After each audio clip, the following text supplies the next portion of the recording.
Jeudi 31 octobre.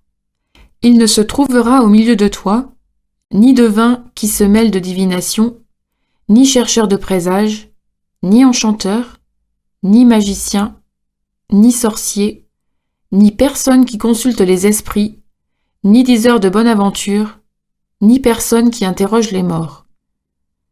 Deutéronome chapitre 18, versets 10 et 11.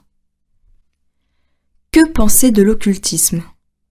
Le diable existe réellement.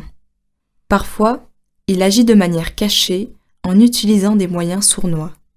L'occultisme et ses pratiques variées, la magie, la sorcellerie et les perceptions extrasensorielles, etc. Ces différentes formes de l'action du diable sont banalisées dans de nombreux romans et films, et même dans des livres populaires pour enfants. Ainsi, les dangers de ces pratiques sont dissimulés, et l'occultisme devient plus attractif. À l'inverse, la Bible nous avertit solennellement d'éviter toute forme de pratique occulte, selon le texte cité en tête de ce feuillet. Si nous nous sommes laissés entraîner à de telles expériences, la parole de Dieu nous dit « Qui peut nous en libérer ?» Jésus-Christ, le Fils de Dieu. Il est l'envoyé de Dieu que nous devons écouter.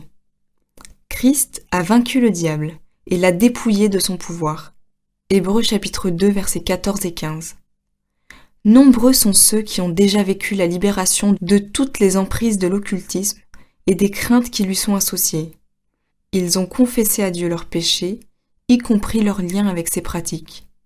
Ils y ont renoncé pour suivre Jésus-Christ, et il leur a accordé une vie nouvelle et les a délivrés de ses chaînes. Beaucoup de ceux qui avaient cru venaient confesser et déclarer ce qu'ils avaient fait. Un bon nombre aussi de ceux qui s'étaient adonnés à des pratiques occultes apportèrent leurs livres et les brûlèrent devant tous. On en estima la valeur à 50 000 pièces d'argent. C'est avec une telle puissance que la parole du Seigneur croissait et montrait sa force. Actes chapitre 19, versets 18 à 20.